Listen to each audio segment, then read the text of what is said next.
السلام عليكم ورحمة الله. معكم المستشار محمد الحسيني من قناة الميزان الذهبي، وأكلمكم النهاردة عن تصريح الإعلامي مفيد فوزي عن الفنانة شادية.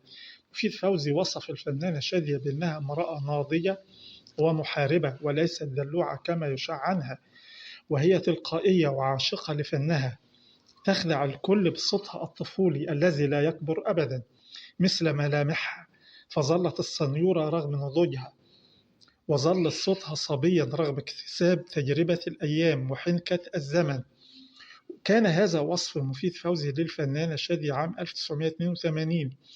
وفي حوار بين مفيد فوزي وشادية تم نشره في مجلة آخر ساعة في 3 يونيو من نفس العام، سألها: لماذا لا تكبرين؟ ردت شادية: إحساسي شاب رغم صدمات عمري المتكررة.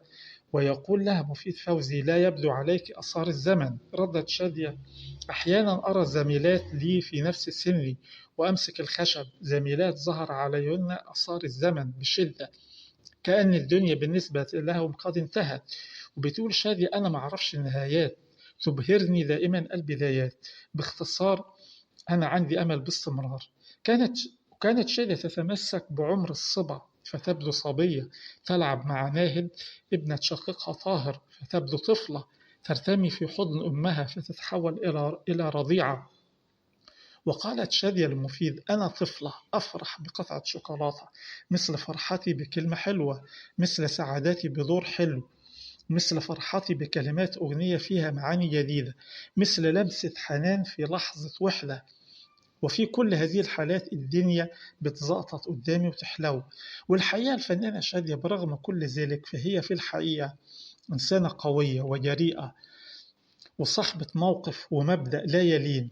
فبتحكي اعتماد خورشيد في مذكراتها إن صلاح نصر رئيس المخابرات السابق بعد أن جند العديد من الفنانات أراد تجنيد شادية، فأرسل لها مع مرسال هدية قيمة عبارة عن بلطو في زون تم استيراده من فرنسا خصيصا لهذا الغرض، ولكن شادية رفضته بشدة.